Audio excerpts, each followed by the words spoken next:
दखल न घेतल्यामुळे आज आपला आमदारसाहेबांच्या मार्फत आयुक्तांना हे निवेदन देण्यात भाग पडलेला आहे.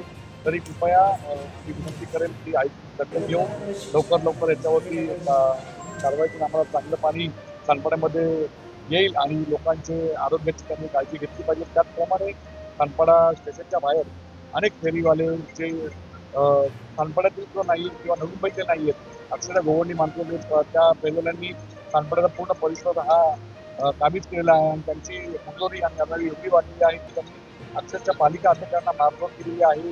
ठिकठिकाणी त्यांची शिवीगाळ चालू आहे आणि त्यांच्या मार्फत स्थानिकांच्या आमच्या चेन स्नॅचिंग होते, पॉकेटमार होते आणि याची सुद्धा वारंवार आम्ही तक्रार आमच्या वॉर्डमध्ये दिलेली आहे. अनेक वेळा त्याची चुकूनची कारवाई होते किंवा नाटकी कारवाई होती, दाखवण्याची कारवाई होते, परंतु आज आम्ही आयुक्तांमार्फत याच्यावरती कायमची कारवाई करावी अशी विनंती केली आहे. तर अपेक्षा आहे की पुढील काळामध्ये याच्यावर नक्कीच ठोस अशी कारवाई होईल. दुसरा विषय आमचा असा होता की सातपाड्यामध्ये आता पावसाच्या अतिवृष्टीमुळे खरोखर ठिकठिकाणी झाडांची पडझड होत आहे. बऱ्याच ठिकाणी अपघात झालेले आहेत, परंतु पालिकेमार्फत झाडांची छाटणी होत आहे. पण त्या छाटणीनंतर ही झाडं रस्त्यावर पडतात, ती झाडं वेळोवेळी उचलली जात नाहीये. हप्ते झाले की काढून ती झाडं कधी पडलेली आहेत, त्यामुळे तिथे मच्छर होत आहे आणि मच्छरामार्फत तुम्हाला सगळ्यात माहिती होती डेंग्यूची लागण होत आहे.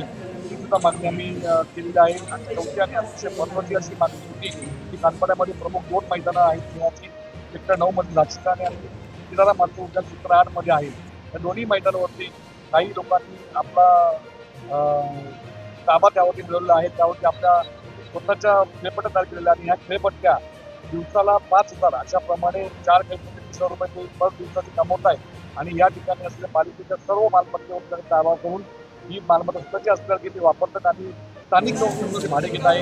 ही त्याची जी भाडे घेण्याची पद्धत आहे ही स्थानिक पालिकेने बंद करावी आणि त्यांची चाललेली मुजोरी कायमची बंद करावी अशी एक मागणी केलेली आहे.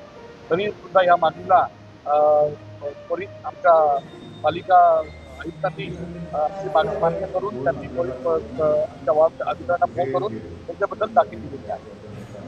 आयुक्तांना भेटलो कारण आमच्या आता पावसाळा सुरू झाला आहे. पावसाळ्यात एवढे खड्डे पडल्यात मोठं काही ठिकाणी आणि त्या खड्ड्यामुळे बरीचशी अशी छोटे छोटे डबके साचले आहेत आणि त्याच्यामुळं मच्छर तयार होतात आणि मच्छरामुळे आता बरीचशी लोक आजारी पडतात.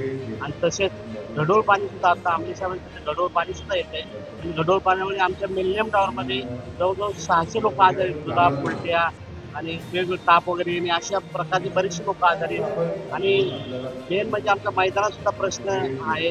तो मैदानात सुद्धा प्रश्न आम्ही ऐकायलाच सांगितलेला आहे आणि त्यांनी आश्वासन दिले आम्ही तुम्ही नक्कीच सोडू.